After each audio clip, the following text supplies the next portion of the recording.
held the IDFC Chair in Urban Economics and Finance at the National Institute of Public Finance and Policy for over 15 years. He served from 1978 to 84 as Senior Economic Planner at the Center for Regional Development, Nagoya, Japan, and from 1975 to 1978 as a UN Senior Regional Planning Advisor / Project Manager with the Imperial Government of Iran. Professor Mathur is also on the advisory board of the journal. Also with us is Amita Babiskar, who is Professor of Sociology at the Institute of Economic Growth, Delhi. She studies the cultural politics of environment and development in rural and urban India. Her book, In the Belly of the River, Tribal Conflicts over Development in the Narmada Valley, and other publications address questions about resource rights, subaltern resistance, and cultural identity. Her more recent essays examine the changing social and spatial landscape of Delhi as shaped by bourgeois environmentalism. Her current research looks at food practices and the transformation of agrarian environments in Western India. She has also taught at the University of Delhi and has been a visiting scholar at Stanford, Cornell, Yale, and the University of California at Berkeley. She's been awarded various awards, including the Malcolm Adishe Award for Distinguished Contributions to Development Studies and the VKRB Rao Prize for Social Science Research, among others. We're still waiting for our moderator, Neha Sami, but I'll just do a brief introduction. Neha is a senior consultant at the Indian Institute for Human Settlements, Bangalore, and she's a member of the editorial collective of the journal. She works on the political economy of land and governance in urban India. She is also interested in issues of brownfield redevelopment and planning for climate change. Neha has worked with the Boston Redevelopment Authority as an analyst with the Economic Development Division. She has also worked as a consultant with the Environment and Sustainable Development Division of UN ISCAP, Bangkok. She has written and published several papers on subjects including industrial policy, economic, and urban development. Over to you, Professor Mathur and Professor Babiskar.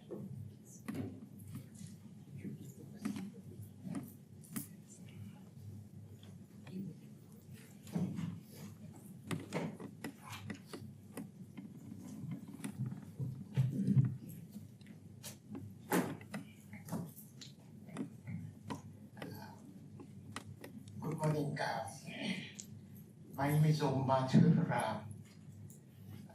In the introduction, Ishta said that I'm Distinguished Professor of Urban Economics at the National Institute of Urban Affairs, and that was 3 years ago. Over the past 3 years, I've used the library of the National Institute of Public Finance and Policy, where I worked for 18 years, from 1992 until about the end of 2011. Currently, I have a room at the Institute of Social Sciences in New Delhi, where I work from. But my main interest over the years has been in urban development in cities. There's nothing else that I've worked on over the past 50 years except on the subject. I guess the reason I'm here is that I am one of the editors of this journal, Urbanization, which comes out of the IHS. Let me give you a very brief history of how the journal came into being. To begin with, some of you might be interested. History is the other journal, which is the Urbanization Environment Asia, which was started in 2008 as a sister journal of urbanization, environment and urbanization, which is published from the IIED London. David Satterwhite, who worked with the IIED and who has been the editor of Environment and Urbanization published from London, he was in Delhi in 2008. And David, myself, and a colleague of ours, also on the board of the international journal, Srila Patel, many of you might know her, we were sitting and sipping our beer in the evening, and David said, look, we do not have a journal on urbanization in Asia. Would somebody in India be interested in taking this initiative? Well, starting a journal, I had never been an editor, but he asked me if you could take the lead in starting what could be called a sister journal of environment and urbanization Asia. I thought it was, a casual remark, and David, as he goes back to London, would forget about it. But he didn't, and pursued it, and almost put it in my lap that you'd be the first editor. Starting a journal is not easy. Nor is perhaps the more difficult task is to sustain it, and sustain it with the kind of quality that you have in mind. We are faced with a variety of problems, as I'm sure every journal editor, as and when the decision is taken to start it, faces. Whether it is a theoretical, whether it's a theory in practice, this kind of a divide is very, very critical. It's the first step that one looks at, whether it's going to be a theoretical journal, which we have been used to, both as students as well as in our working life, which Amita, I'm sure, would know much better than myself, that we looked at a theoretical journal as our base, as our bread and butter, as and when we do our masters, subsequently other studies, higher studies, so on. The issue was whether we should continue or whether we should initiate yet one more journal, there are plenty of them on the theory side, on urban economics and urban sociology and so on and so forth, or whether we should branch it off and really make it a sister journal of an environment and urbanization that we are a sister journal, which is based more on the cases, which is based more on practices, and that is how it has survived the long 30 years that it has been on. Finally, we decided that we will not look at the theory component of urbanization, where there has been a variety of journals around, but to focus on field, focus on cases, focus on how you see a city. That's the kind of business we took it and we promoted that. Those of you who have been in the urban field, I'm sure our younger group probably are sitting here in this room. And if you simply compare the kind of journals that we used to see, or that really came out in the 50s and the 60s and 70s, very in-depth discussion. That was a time when urbanization was beginning to appear, beginning to take shape, and beginning to show its strengths as well as the weaknesses. It was an amazingly large discussion on urban versus rural. And invariably, there were weights in favor of the rural development rather than the urban development. This kind of controversy you would find in the literature wherever you find a reference of urbanization way back in it came out in the 50s and 60s, 70s. Sooner the narrative began to change. It was not so much between urban and rural, it was within the urban focus on the small cities, the intermediate cities, the large cities. Where are the strengths, what are the strengths and weaknesses? That was a kind of debate that started. Let me also tell you there was virtually no discussion on slums in those days. Let me also tell you there was virtually no discussion on the informal sector until about late 60s, early 70s. There was virtually none. It was not recognized as an activity. And it came almost all of a sudden when John Turner came out with his famous sentence that slums are not a problem, they're a solution to the problem. That one single sentence that came out from John Turner changed the entire narrative of what subsequently the journalists started picking up and devoting attention. And around the same time, it was very early 70s, late 60s, that the IL also came out with his famous work that we keep on struggling with, the informal sector, the emergence of the rise of the informal sector particularly in the developing economies. Subsequently, Lida Pretty, who is one of the contributors, said that it is not just a manifestation of the developing countries, but equally of the developed countries. So the whole narrative has been changed. When we started this, in 2008, the first edition in 2008, the initial articles, once you review it, were covering the ground that we are more familiar with, description of how people live in cities, what are the infrastructural issues, how do we tackle with them, those are the things. That is how it started. By the time I entered in the second year, and I brought with me some of the content weight of the second issue, the whole narrative had changed within a matter of a year and a half. Simply reading out to you the content page of the issue, of the second year issue of urbanization, which is dealing with contested spaces. The governance became such a vital issue for dealing with in a journal of this kind, that the spaces are contested all the time. The governance is the main issue. Governance is the main issue of urbanization. But it was not just that one. Exercising citizenship as a part of the governance structure. We were so excited, the politics of urban expansion. The space that we had created for young people to contribute to a journal of this kind was beginning to tell us that please forget about your old theories of urbanization, begin to look at subjects such as contested space, politics of urban expansion, little more on developing digital property transactions as a way of governing cities.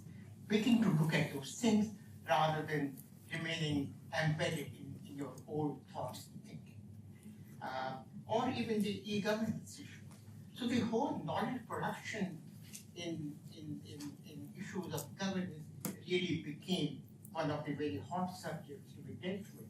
Not just the hot subjects to be dealt with, but perhaps to feel that way, that cities need to be looked at very, very differently, city issues are very different, and that is what the young scholars and our developing countries from Asia to pick up.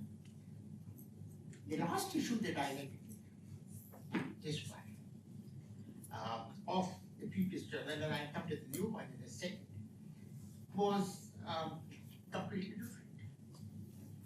They were talking of urban environment, but not just urban environment, the way it needs to be looked at. And to simply give you a view of what it contained was what was the variety of ways in which the contributors bring out the environmental concerns, some with facts that tell me the size of the magnitude of the environmental issues. But much more important was the examining how growth affects urbanization and how urbanization affects different social groups. That was the critical issue. How environment begins to affect social groups was the critical issue. That is as far as how we got into this, and we also got into this because there was virtually no English journal in Asia covering some of these aspects. Hitotsubashi University publishes and continues to publish, but there's more on the theory side. But on the practice side, this journal became the first one in Asia to be bringing out issues of the kind that I just mentioned. This journal, the editors, and my last paragraph of this one says that I've had it for 5 years. We're transferring it now to Armar Levy, the director of the IIHS. IIHS has agreed to take it on, and from now onwards, you will find urbanization and environmental urbanization Asia coming out of the IIHS panel. As we were preparing to transfer it, there was some interinstitutional and some legal issues because it was a sister journal of the London branch. And I will not get into the history of that one, so we decided to put up a new journal on urbanization that would come out of not this one, not a sister journal of this one, but a fresh new journal, Urbanization from the IHs. The difference in the two are very stark, absolutely different. While this one was accepting articles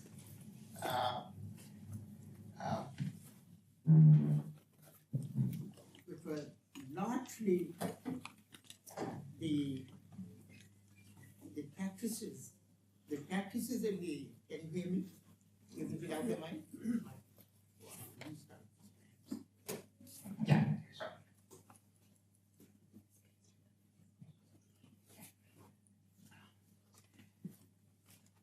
We were focusing our attention in this one on a still very traditional way of looking at urban issues.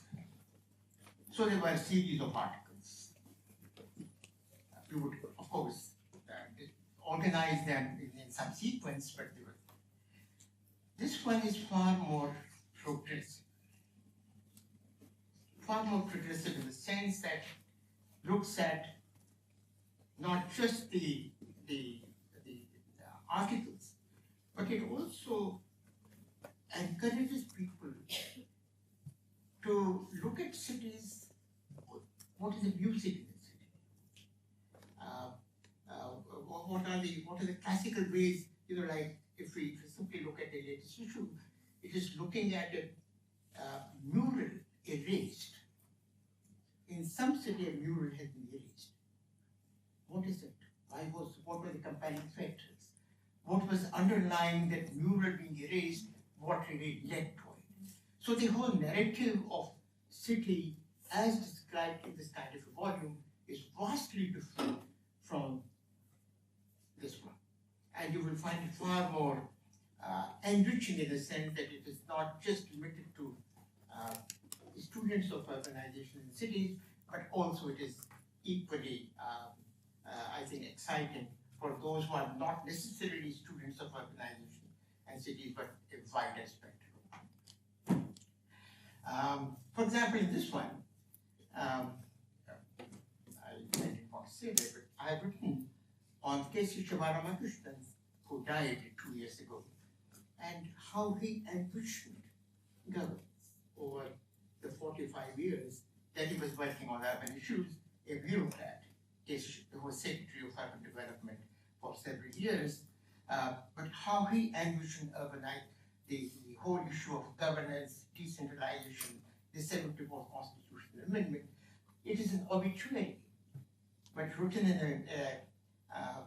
to describe his contribution. Now that itself becomes a different way of looking at cities, how he envisioned, and whether the manifestation of what he saw are the ones which are relevant for us today or not. This is just the second issue of urbanization. I'm not in advertising in any way, but I would urge all of you to have a look at the first and the second issue of urbanization, and you would certainly see a freshness in it that we generally would not see in the typical journals that we, as students of, and I do read this even now, the receding hair or my old age has not affected my reading so far, but you would enjoy it. Thank you very much.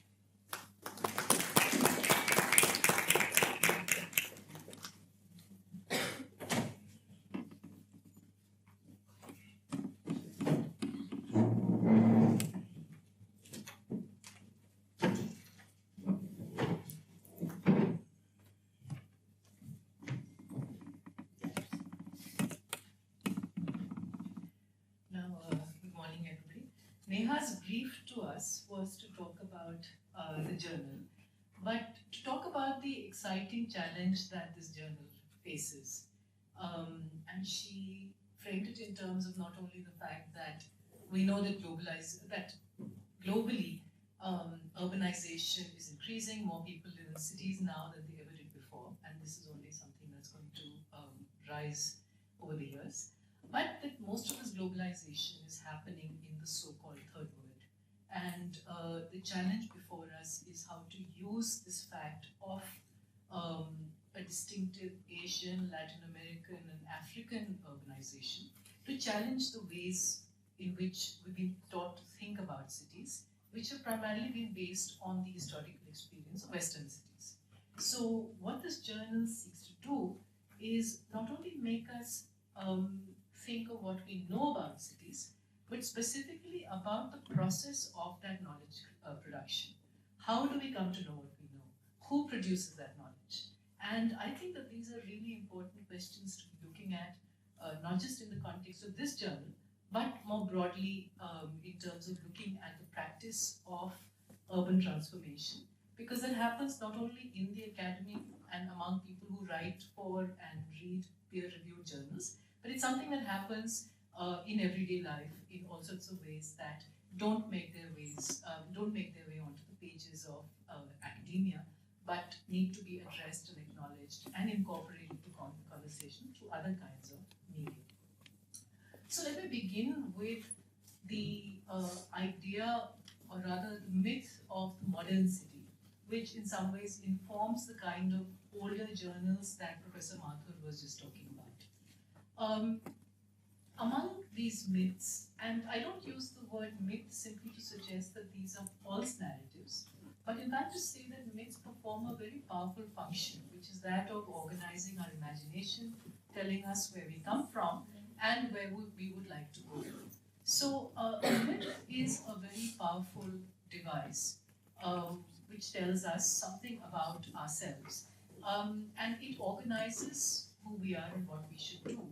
And the myth in particular that has been extremely influential in shaping how urbanization has been talked about in India, not just before independence, but till certainly the 1970s and 80s, is the myth of planned development. The township, Chandigarh, is perhaps the iconic planned city. But we also have industrial townships like Rourkela and Jamshedpur and so on, as well as imperial ones. Cities like Shahjahanabad, cities like New Delhi.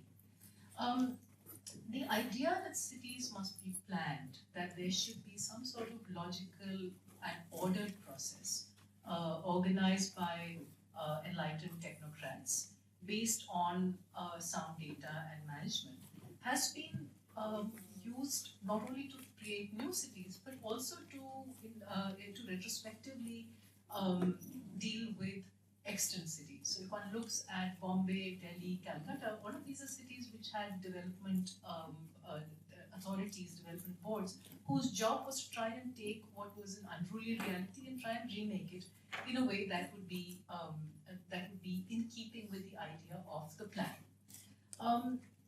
Even today, this is an idea that endures.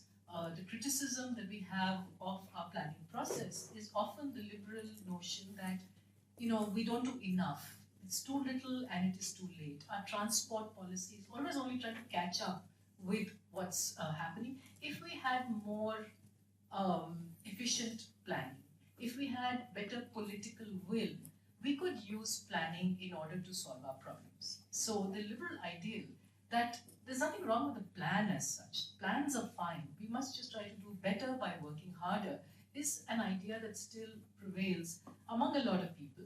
And this is the idea that is used to organize the hope that one day, not tomorrow, not the next year, but perhaps someday Delhi will be like Singapore or Bombay will be like Shanghai. And these are the ways in which the idea of the planned city, a myth that is a powerful organizing device, shapes what we think about cities. Now, against this idea of the modern city, which has informed so much of planning as well as teaching and learning about urbanization, we now have this new new perspective, which is what the journal Urbanization represents, which is to think about the global city as a southern city. And by the global south, we mean not only countries which have been historically colonized and which continue with problems of basic social and economic development, but also those pockets within the affluent industrialized north which continue to suffer from profound relative as well as absolute deprivation. Now, to think about this global south, the southern city, as the center of the problem or the center of what we're trying to study is not to think about the city as flailing and then failing to become modern in the manner of some utopian Western city, but it's to think about these cities as their own creatures, as which have their own features, which might be neither fish nor fowl in the modernist sense, but which are important and distinctive and need to be looked at on their own terms. Very quickly, I'm going to spell out what these terms are. And I think the first one is that of not just the global southern city, but of the global south. The first is a condition of extreme inequality. The fact that in a city like Delhi, there are children who are still hungry, who are malnourished, while people can spend up to 30 or 40,000 rupees on one meal for 4 people, is just a sign, a very small clue about the kind of inequality that exists in this city, where a vision of development now centers on smart cities, and what smart cities mean is a bit mysterious, but it seems to mean IT-enabled governance in a place where people are still denied access to basic work and shelter, to spaces and to modes of living and social relations where IT is really quite irrelevant. And yet we see that public discussion about smart cities is organized around whether you're going to get free Wi-Fi or not. So that's the kind of extreme inequality we see, and a polarization in the way in which urban debates are held. The second feature of this global south, and which drives so much of this urbanization, is the fact of rural neglect and agrarian distress. Professor Mathur said that we have to look at rural and urban as linked categories. And I think this is important because even though we say it, and we always sort of make a token remark about this, very few academics actually manage to do this. And once one calls the journal Urbanization, one hopes that this fact of the rural linkage would not be left out of the picture, mainly because it's so important. If one looks at what is driving the growth of cities, what brings people to cities and causes them to stay here, it's the profound neglect of rural India. What Michael Lipton in the 1970s called urban bias is still really present today. And there is both the phenomenon of what David Harvey's called accumulation by dispossession. We know about land grab, we know about people who had to give up the lands that they owned because of industrial projects, because of cities spreading and so on, and their land being compulsorily acquired. But there is also the phenomenon of accumulation without displacement that Giovanni Arrighi talks about. And these two, accumulation by dispossession and accumulation without dispossession, both go together. And by accumulation without dispossession, I refer to all of those people who come to Delhi to work, but who still send money home to rural families, who still try and maintain a link with the land, who still migrate as for festivals as well as for productive periods during the Kharif and Rabi season to go and sow crops or to harvest crops. There is a continuing link between the countryside. And it is not just a link which is sentimental and it's about attachment to roots, but it's a link that is absolutely fundamental to sustaining people in the city today. Because just as women's labor in the home provides a subsidy to the reproduction of labor, the agrarian economy provides a subsidy to urban workers. Because the urban economy certainly doesn't give them enough, either materially or culturally, to allow them to sustain themselves. And there's a really good article by Julia Chuang in last year's issue, one of the issues of Journal of Peasant Studies, which talks about the way in which Chinese cities incorporate both peasants on these two dual terms. One, you kick them off the land, they migrate to the cities to work as landless construction workers. Two, you get them to come to the cities and work in low service level jobs, but yet they have to still go back to the countryside in order to be able to make both ends meet. So this fact of extreme inequality and economy that is sustained in the cities by continuing linkages with rural areas is something that we must put at center stage. The second aspect of what we've been looking at is, the first was the inequality, the second was this rural-urban link. And the third thing that I want to talk about is what we rather unhelpfully call informality. If there's one distinctive feature of the global south, it is the fact that most activities happen in the unorganized sector. More than 90% of Indians who work do so without any form of organization. I don't like the word informality because it suggests that the formal economy is what is the mainstay. Informality is everything that is not formal. Actually, we need to do the reverse. Most of the world, the southern city is informal. It is unorganized. And I think organization is a better word to use because it suggests some form of collective mobilization, some attempt to try and make one's voice heard and also draw resources to oneself. So the assumption of the formal economy must be dropped, even though that is the assumption that has driven so much of planning and that always drives the government's sort of always one step too late and too little attempts to try and control what is going on. And recognize that there is an organic dynamic to the unorganized sector, which exists between the interstices of law and politics, and that what we see as governance is actually a very selective mode of maneuvering and manipulating these informal, so-called informal practices. We see legal geographies that criminalize poor people when they try to find ways of working or ways of living through their search for shelter and habitat. Professor Mehta mentioned slums and the ways in which they have been demolished, people kicked out for real estate projects around in Delhi, the Yamuna Pushta, the Vasant Kunj Ridge, and so on. But we see that that similar informal so-called arrangements by the rich and the powerful are not condemned, but are condoned. So it's okay to have malls and luxury hotels on the Vasant Kunj Ridge because, after all, that's prestigious development. But it's not okay for poor people to build houses along the Yamuna Pushta.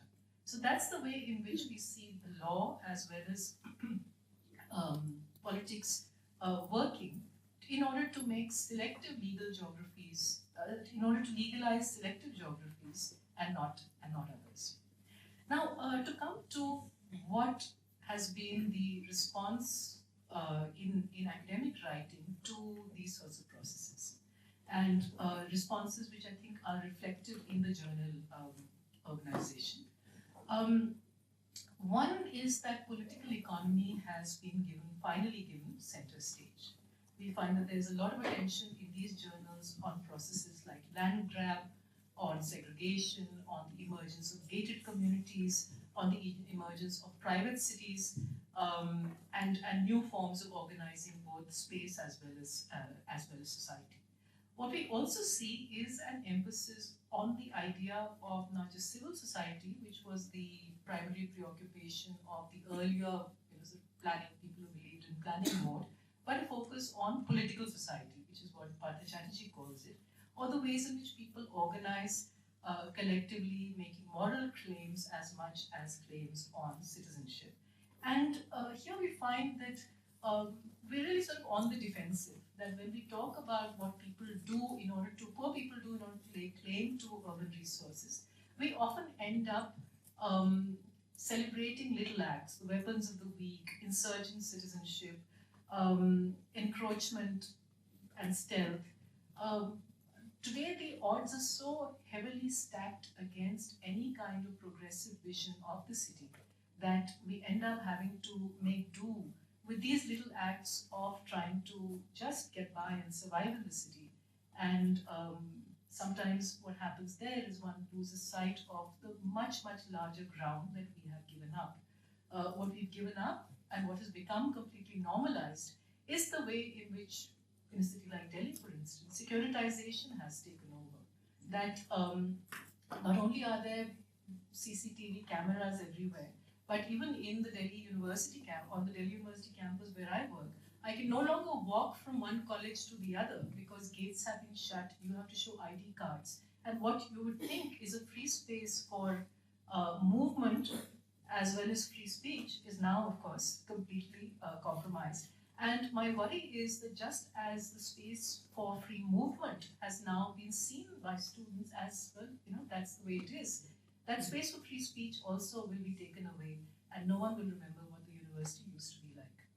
I see the same sort of normalization taking place with respect to the delivery of services, the way in which people increasingly believe that yes, you should pay for services. So many things that one would think are due to citizens from the state, be it a certain modicum of resources in terms of water, power, all of these things. To some extent, I think politics of the Aam Aadmi Party acknowledges that these are entitlements. But by and large, we see an overwhelming public discourse in which people who see these things as their entitlements are seen as parasites, as people who don't contribute anything to the system, want a free ride, and it's the polemic of the taxpayer.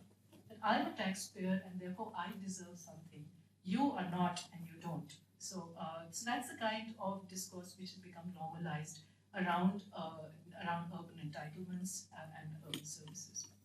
What's also, and finally, and I'll end with this, is what's normalized is a particular disposition of urban space.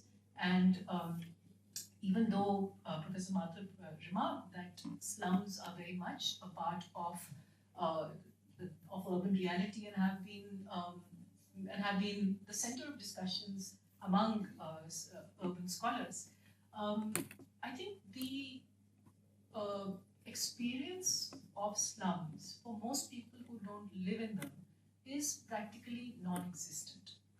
We live in cities which are spatially so segregated today that one might be living next to a basti, if one happens to be pretty much anybody in this room, because we know that every middle class, upper class colony has its satellite basti that provides the domestic workers, the car drivers, the dhobis, and in fact all the service workers. But there is no, despite this traffic of working people, there's actually no social contact beyond that of the wage relation. So I think there's a way in which knowledge of the city, in terms of knowledge outside one's own particular areas of work and leisure and residence, has in fact dried up. Finally, I want to end by talking about what cities are and what they might be. And I want to say this because I think in so many ways we tend to lose sight of what needs to be remembered as well as celebrated about cities, because often we're very beset by the problems, the sort of big issues. And it's important to remember that population density, which is somehow always seen as a problem in cities, too many people, too much congestion, is in fact what defines a city. You need a certain density of population to be able to have a set of institutions, not just institutions in terms of sort of physical infrastructure, sewage roads, transport, but also universities and museums and theaters. So it's only when you have a certain amount of human density, a human density that must be combined with social diversity, the fact that you can have a free exchange of ideas, free new forms of association, that one can have cities which actually promise freedom. And that promise of freedom is something which is at the heart of what Raymond Williams reminded us about the city. That often when we talk about the problems of cities, we forget that cities are great precisely because they create a creative chaos, they create new possibilities of association, which are quite ungovernable. And it's the ungovernability of cities which is actually a source of strength. Cities are places that come from the same root as civility, as urbanity. And these are new forms of being that one learns only through the associational forms that come about. in cities. If cities are the places of conversations, then these conversations, of course, can't be confined to peer-reviewed journals, even though that's a very important node of what constitutes knowledge about cities. But I think events like this are also important, not just events held at the India International Center or on the website of IIAC, which is very, which I think reaches out to wide people. But we need many more events that are actually held at different venues, be it in bastis, be it outside the New Delhi area. They need to be conversations which are not held in English at all, but to be held in Hindi, in other languages, and they need to inform other modes of conversation. It can't be this kind of a speaker audience type dialogue with 15 minutes of Q&A if we've left enough time. But it has to be something which is much more organic and most of all which needs to be sustained. One-off conversations go nowhere. We end up often just reinventing the wheel and repeating ourselves. We need many, many more such events and events in different places to be able to take the conversation about urbanization to the global south.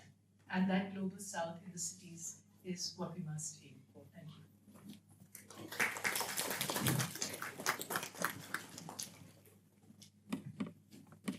So first of all, I'd like to apologize for delaying the start. I was lost somewhere inside Delhi camp, and unfortunately it took a while to find my way out. My name is Neha Sami. I'm one of the faculty at IHS, and I'm also one of the editorial team at IHS that helps bring out the journal together with a whole range of my colleagues there. And the idea of putting together this panel and kind of talking about ways of knowledge production in and from the South, where a lot of our work at IHS is rooted, was to also start thinking about, in some ways, contesting the more kind of conventional, traditional forms of knowledge production and also dissemination. So urbanization, as Professor Mathur was saying, came from an earlier history of environment and urbanization in Asia that aimed to kind of provide a platform for scholars and students of urbanization, particularly in that case in Asia, and this journal hopes to broaden that audience beyond Asia to other parts of the global south, like Amita was saying, not just from countries and locations that were historically thought of as colonized, as being subaltern, as coming from the so-called third world, but also from places in sort of the so-called global north that do experience a lot of the same or similar issues that we see in cities in India, Africa, or Latin America. And the sort of point of departure for urbanization a little bit was to also offer a platform not just for academics, but for people who engage with cities across multiple ways of thinking, multiple media, different ways of looking and interacting with the city, whether it is through practice, through art, through poetry, or through cinema and photography, in addition to academic writing. So what we've tried to do with urbanization is not just work with the print version that we have copies of over here today, but also with sort of a parallel online kind of component and a website, which allows people who've written for the journal to use as many different forms of media as possible to share their work, not only through the written word, but also through photographs, through a whole range of interactive media, through sound, and through cinema even, to actually kind of communicate what our cities are and how knowledge production in our cities is taking place. It is also aimed at allowing sort of practitioners who are not necessarily just academics, but also who work with the city in a whole range of ways to share their experiences of how, and to sort of reflect on their own practices, to think through how they can, and their learnings have actually influenced not only their own work, but also can kind of bear upon the work of people who are more academic in nature, but also help other practitioners not only in sort of the context of the global south, but elsewhere in the world, learn and build on a lot of these practices. So I encourage I encourage all of you to take a look at urbanization, not just because it's sort of a new way of looking and thinking at about urban studies, but also because what we hope for this is for it to not just be a platform for academics or professors or students of cities, but also for everyone who lives and interacts with cities to kind of find a way of expressing their lived experiences, their practices. And so with that, I'd like to kind of ask our panelists if they have thoughts on each other's comments, or if for discussion. Yeah. So we can, maybe do a couple of rounds of questions, and then maybe our panelists can close with reflections on the panel overall. So, questions, comments? My name is Dr. Kamal Tauri. I was in civil service for a long time. Now I stay at Wardha, Maharashtra. We have been looking at things in a holistic manner. Urbanization, ruralization, development, non-development, informal and all. So we say let us look at things holistically and rationally, naturally also. This is a very good effort. I mean, I must compliment Mr. Mathur. He's such a great work he's been doing. But I thought after 70s, and which both of us are in the same category, I hope, sometimes we must think, have the things been proceeding in a natural way? Have they created more and more distortions, disharmony, gaps, problems instead of solving and taking things to happiness? Have they somehow missed the bus, and instead of happiness, they have brought all sorts of miseries? Now, urbanization is bound to take place. And in a country like India, urbanization will have a lot of problems also. Whether it is Bombay or these other, you mentioned about Chandigarh and all, that's very good. Somehow it survived, it worked. But I find many more areas to be paid attention. Areas of role of government, role of technology. Can we really look at, even in the urban areas, decentralization? You said congestion is good. Well, we will have to re-examine. And re-examine not from what you have been taught or what has been prescribed in the syllabus or what institutions are taking, but from an open mind, and encourage young people to think for themselves, not because they have been told to accept, just because it is in a question. So my two requests to both the speakers, Anita ji and Obi Mathur. Anita ji comparatively बहुत young है मगर बहुत international connected है. माथुर साहब international connected है लेकिन अभी India में है, और बाल बाल थोड़ा सा ये हो जाने के बाद में one has a bounden duty to warn कि भाई देखो हमारी जनरेशन ने ये गलतियां पक्का की है या अनजाने की है. मैं आईएएस में रहा और कभी कभी मैं सोचता हूं कि शायद आईएएस को जितना पावर रहा, जितना अनकंट्रोल ये रहा, कहीं ना कहीं कुछ गलतियां हुई. तो taking back this urbanisation thing, my request will be in the days to come थोड़ा होलिस्टिक पिक्चर देती है. Emerging happiness opportunities, emerging money making opportunities, emerging uniqueness of your society, your culture, your language, your governance. Shayad those also will have to be looked into so that the word holistic and natural get their due place and problems are solved permanently, not created more and more for permanence. Thank you very much. We'll take a couple of questions and then maybe you can respond. Hi, thank you for this conversation. It's partly a comment and maybe a question, is that writing of urban development practice in research in my opinion, sometimes tends to be pretty homogeneous, wherein, for example, we are moving somehow too soon to either say that all practice post 1991 wants to be Singapore, all cities want to be this, whereas urban development practice is also, like Mr. Mathur said, contested. We have different theories that are beginning to talk about street bureaucracy, we are talking about good enough governance, and I guess what really excites me about urbanization is I hope that there are more writings from practice that can have reflective practitioners actually talk about what it means, what are the kind of negotiations that you make or on whose behalf, how, etc., when you are one quote unquote trying to implement things.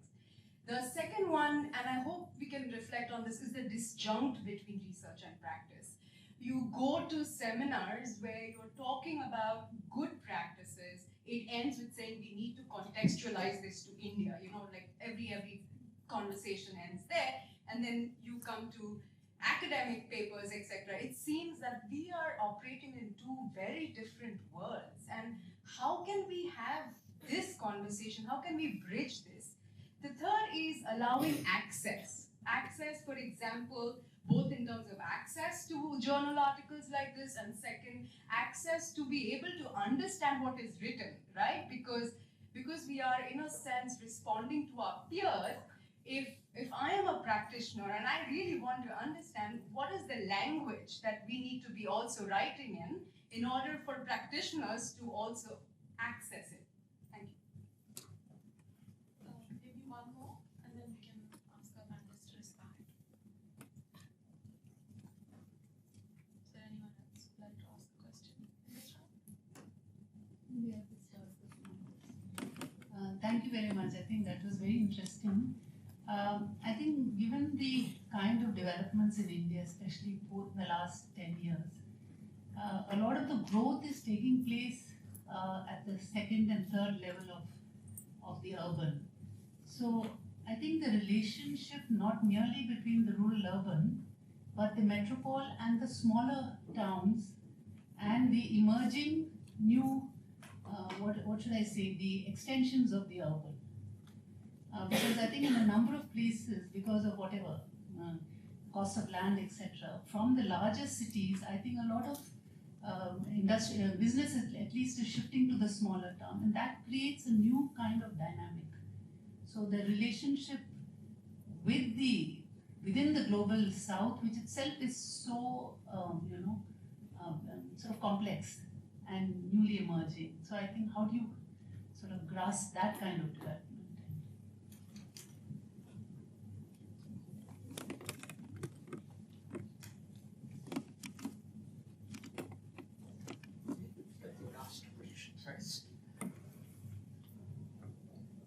You are seeing the 2001-2011 census and see the metropolitan growth. A very large part of the metropolitan growth is taking place almost outside the core area. So we are seeing a very different form of urbanization coming in various forms, census towns, so to say. So we are already witnessing not exactly a declining of the core city, which in fact is taking place in Mumbai and a couple of other cities, but you are already seeing the phenomena that you're talking about. The processes are in motion where a metropolitan core city cannot take any more of the load that you're talking about. So you're already seeing some kind of decentralization from the core area, but there's just a matter of fact. I think the question is,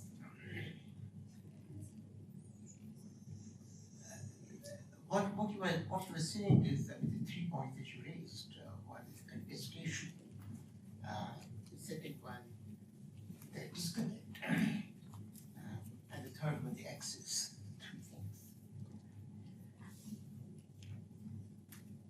3 things. So I don't know how to describe. I mean, just last night, very late last night, I returned from Dubai. I had never been there before. It was amazing to see that city. Amazing, just amazing. I'm beating Singapore where I go very often. But in the evening of the day before, some of my American friends were with them, said, let's go to the older part. We know this. We know the financial district, where you have the Burj Khalifa, the tallest building, leaving aside the one that is being constructed in Shanghai now. The urge to go to the old city was so strong that at least half of the people who were attending a conference all decided to take taxis and go to the old part. And one message that came out after visiting the older part was, I hope the UAE government would preserve this part. Now, this is I don't know whether this is a disconnect or whether it is a connecting point that we make. You have this beautiful buildings, amazing architecture, and amazing architecture that takes into account the fact that the temperatures do go up to 48, 49 degrees. But there's a sea breeze as well. How to take the shade and the cool breeze that emanates from the sea in the afternoon into architecture was, I heard it for the first time, by common people on the street, by common people on the street. There are houses are, despite this, the houses are cool. Now, I don't know whether there's a disconnect or whether there's a connect, or whether you would like to see a homogeneous older part of the city all over, or whether you would want to see the newer part, or whether you would really like to see the two parts, and both of us giving a separation of different kind. I think similarly, the word that you use, the contestation we have been seeing is whether you call them options, or whether you call them choices, whether you call them contestation, they are all conveying the same meaning, that there are many choices that we face in what we do, what we wear, and every morning there's a decision to be made, whether you would want to wear this or whether you want to wear something else. I think these are really not the negative features of as we move along in our system. These are part of us. There's no way in which we could really impose anything from above that is what we should be wearing today or for all times to come. That happens only in some societies now. I don't know whether that would begin to happen here. But that's part of it. I mean, if I'm noticing that these are negative features, then I would tend to disagree. I mean, the journal becomes rich only because it is representative of the different views that different people in this room as well as on this planet have on a variety of subjects, how we look at it. But Amita was making a point, with respect to the free mobilities. There's no free mobility. It's not there anymore. There's no free speech anymore. I also grew up in the D school. I also grew up in arts faculty where we used to have the D school building. We used to have our classes and which had all kinds of departments. The department would fight for space all the time. The D school would fight for the African studies in the arts faculty building that were grabbing our part, and we would fight back there with this space. So this is, I don't think these are the negative forms. If these were not happening, I think it would be very dull place to live in. The free mobility, free speeches, they are different subjects that we will probably expect some other conference to discuss those. Our colleague from the service,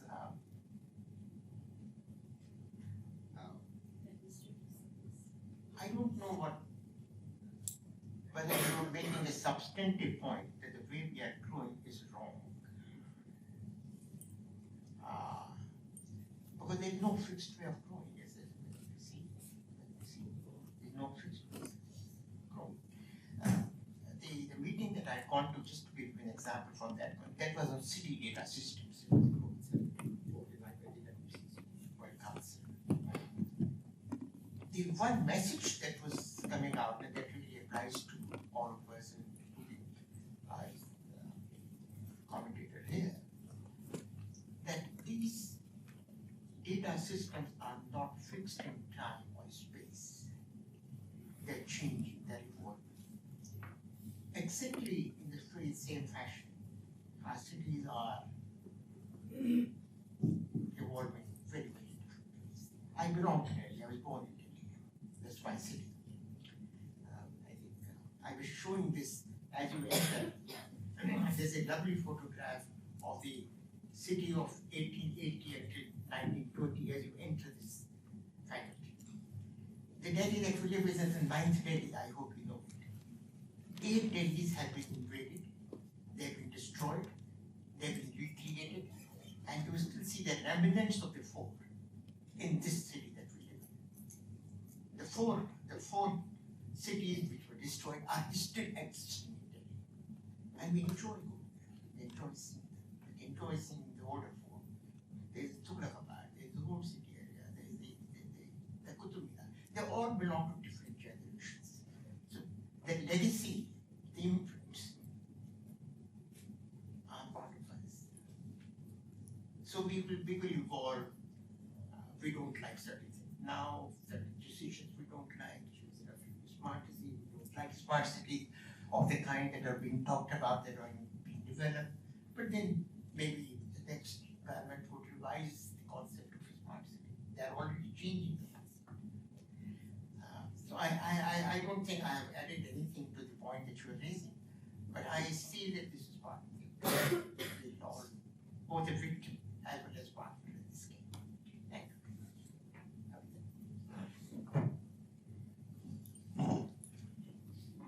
And let's begin with Geeta's question about small towns. You're absolutely right that there was very little attention paid to anything other than the big metros for the longest time in urban studies, at least in India. But I think in the last 5 or 6 years, that particular lacuna has been recognized, and there are studies now. I think of the work of Karen Coelho, Amitabh Bhede, Bhuvneshwari Raman, which are all about trying to focus on the ways in which large villages become small towns become bigger towns, and their aim is to track both the transformations in terms of land use and space, the kinds of transfers that have taken place from one kind of use to another, one kind of ownership to another, but also the kinds of problems that throws up for governance in terms of the introduction of new kinds of municipal arrangements, how people then have to reorganize themselves in order to be able to claim access to the new funds, goods and services that become available.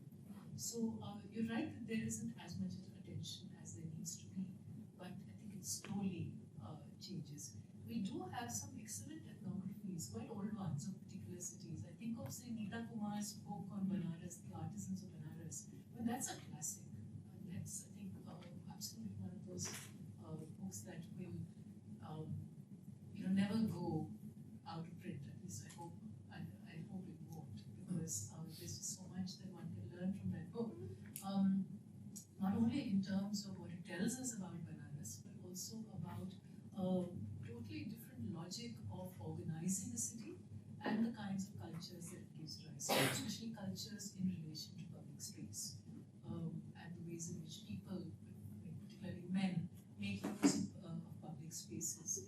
In that book is absolutely, one of my favorite pieces of urban writing ever. Your questions about practice. I think you're absolutely right that practices are, of course, contested, and the point I was trying to make is that even though they are contested, often the contestations that make their way onto the pages of journals are the contestations between experts and specialists. And in some ways, the ways in which people sort of perform their authority to talk about cities is by using a highly jargonized and technicist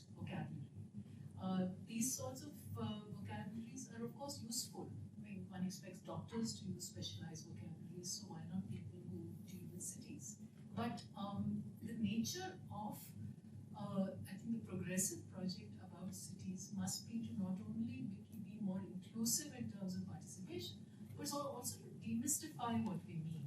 So the very fact that we end up using a highly specialized vocabulary in which practice must be talked about because that's the way in which people at the World Bank talk about it, or the way in which people at MIT and Harvard talk about it, is intrinsically exclusionary. And I think that if one wants to talk about contestation and contested practices, one has to acknowledge the fact that there are people who are contesting practices on the ground all the time. And they don't speak in forums like these, and they don't write for journals like Urbanisation. And that is our loss. It's not, it's their loss too, because they lose, the fact that they can't make their voices heard in some of the prestigious or powerful threads. But it's also the loss of our larger understanding.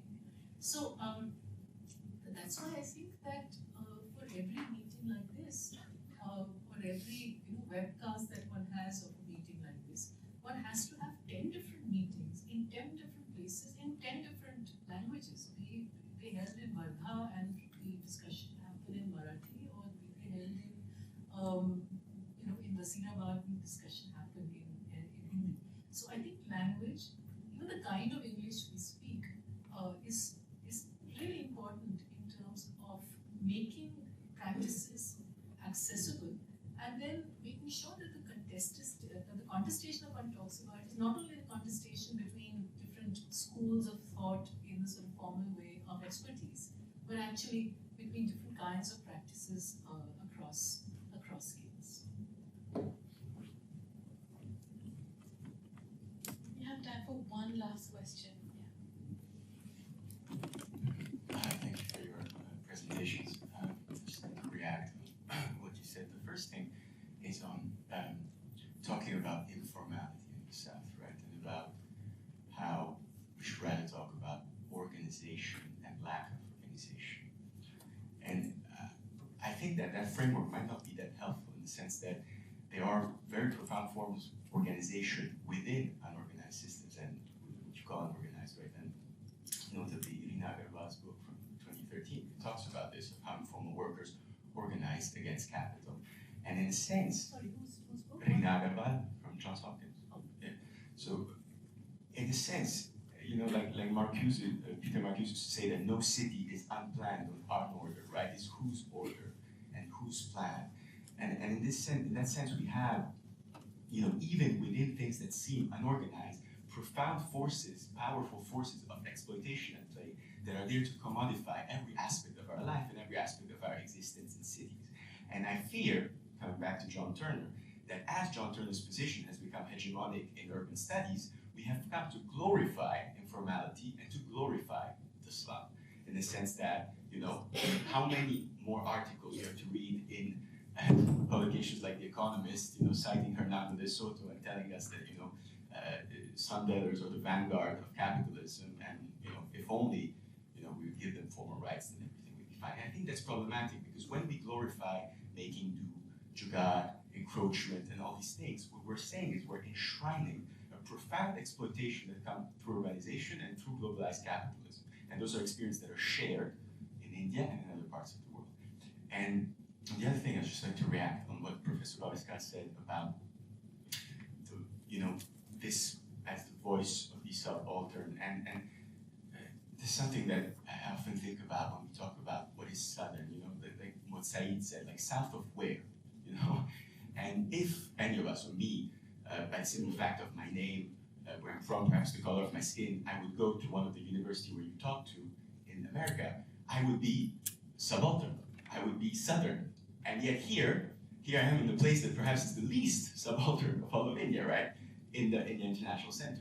So I think that instead of engaging into some sort of, I say this with no intention to provoke, but it's sort of this navel gazing of subalterner than thou, southerner than thou, perhaps we should be sort of embracing the fact that we're engaging in questions that are universal in scope about growth, about development, for whom, for what, urbanization. The gentleman said urbanization is good and it's going to happen. Why?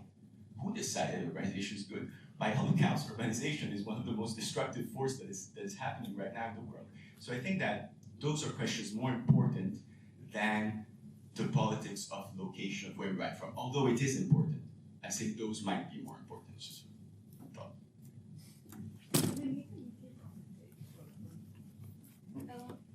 Unfortunately, just a quick one. We're really running short on time. I just want to add to this, about free speech. I think, with growing kind of controls, policing of cities, with more authoritarian structures, I think all of that becomes part of, how people contest cities and how all that was talked about. I think that needs to be taken more seriously because Mr. Mathur made the comment that free speech for another day.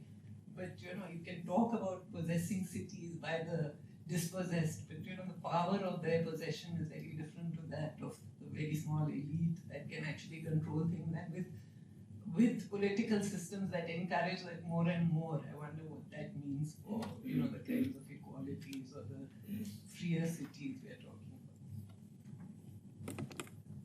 Thank you for saying that, and I think it's very important. And what I want to emphasize is the normalization of these processes. We will have a generation that does not know that things could be organized otherwise.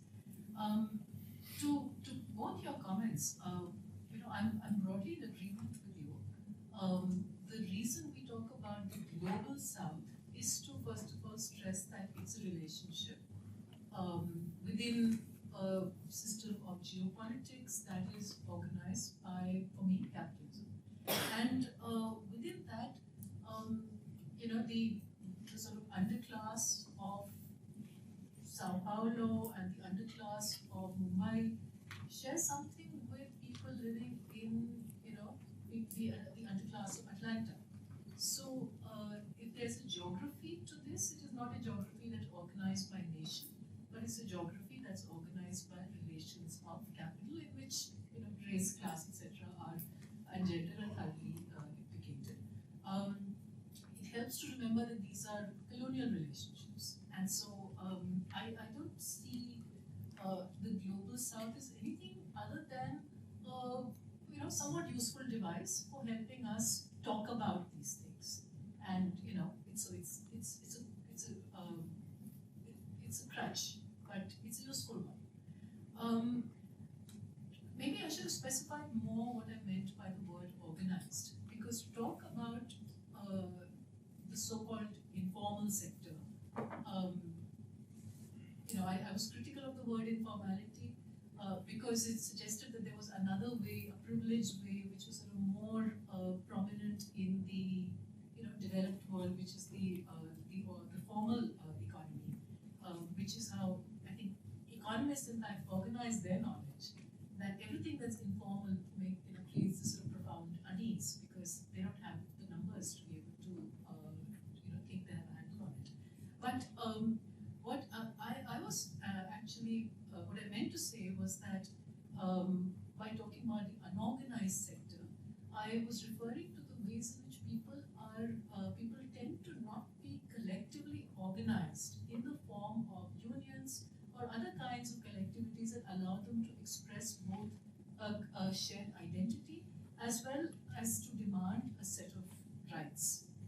And so, of course, what is the so-called informal sector is deeply organized. It's organized by politicians, it's organized by real estate. I mean, if one talks about, say, the informal market in land, we know that there's all kinds of layers of control and dealing and negotiation which can be mapped. But I was simply referring to the fact that there's no collective organization here, even though we see some forms in terms of, say, the organization of street vendors or domestic workers that are trying to challenge that. But I think it's the political mobilization that for me is a critical defining point, rather than being able to map out the social relations in which these sorts of livelihood practices and ways of being are involved. Finally, you're right that we tend to romanticize Jugaad. We tend to talk about insurgent citizenship in what's his name? Thank and urbanization by stealth and so on. And as I said, I see these as defensive measures. We are actually trying to grasp at straws, trying to make the best of a bad deal. Which is why we talk about weapons of the weak, because those weapons are in fact weak weapons. There's a larger politics that is very hard to challenge, and and the challenge is not only that of powerful institutions, but the ways in which they've colonized our imagination of what the city can be. So both at the level of what we think is possible, as well as what people can organize about, we really have, I think, lost a great part of the battle. So that's why celebrating what does exist is what we end up doing. So on that not very happy note, I will stop.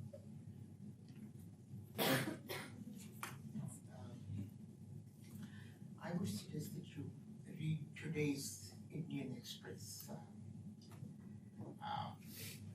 talking about George Orwell in 1984. That would be interesting. But I think what you said is absolutely right. I'm reading a book. The title is Big Data, a subject that is now coming into discussion quite a bit. There's one chapter in that book that refers to East Berlin when there was East Germany. And East Berlin and East Germany, as the book says and as we all know, was one state in the world that was heavily monitored. It gives figures that when the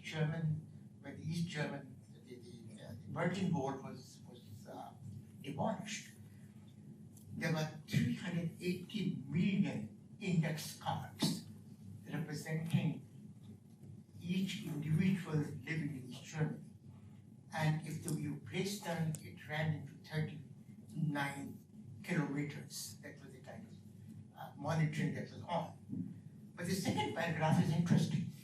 The kind of information that was being collected by East Germany, every country collects it now at Paris. So the second paragraph of the book, that information is available with every country today, and we are not raising a voice. I'm not sure whether we were trying to glorify John Turner. We did refer to DeSoto this morning, so far, until you did. It was not really a question of glorification. We're making a point that John Turner said the slums are a solution, not a problem. And the whole response to slums, to some extent, is started changing from the time he said. Whether we did enough or whether we did not do enough, I think Tunzero has come and he will tell you more about this. Likewise, the first book of DeSoto, if you read, the first one, not the Mystery of Capital, but the first one, the other part, what it is saying is that it takes you 282 days to set up a small shop if you do all things as per the procedures laid down by the government. And if you do it without the procedures, you can set up a shop in 24 hours and at a cost of $35. The first procedure will cost you roughly about $1,200. And the point that he made was that anything to be done legally is so expensive that we have no other way except to do things the way we do, that's informally or illegally. And that is also a statement of fact. That's it. If we have to do things in a legal manner today, everything that we do, it will be an enormously difficult task for anyone. So we use the word that I think she used the word jugaad. We had jugaad all over in order to do things that we want. So these were really it was not a glorification. It is the way how the system has come to evolve itself, whether it's formal, informal, legal, illegal, unorganized, organized, call it by any name. But this is the way all of us operate. Thank you very much. On that note, I'd like to kind of encourage all of you to both interact with the panelists and with the journal after in the break that we have right now. And please do feel free to get in touch with any of us if you'd like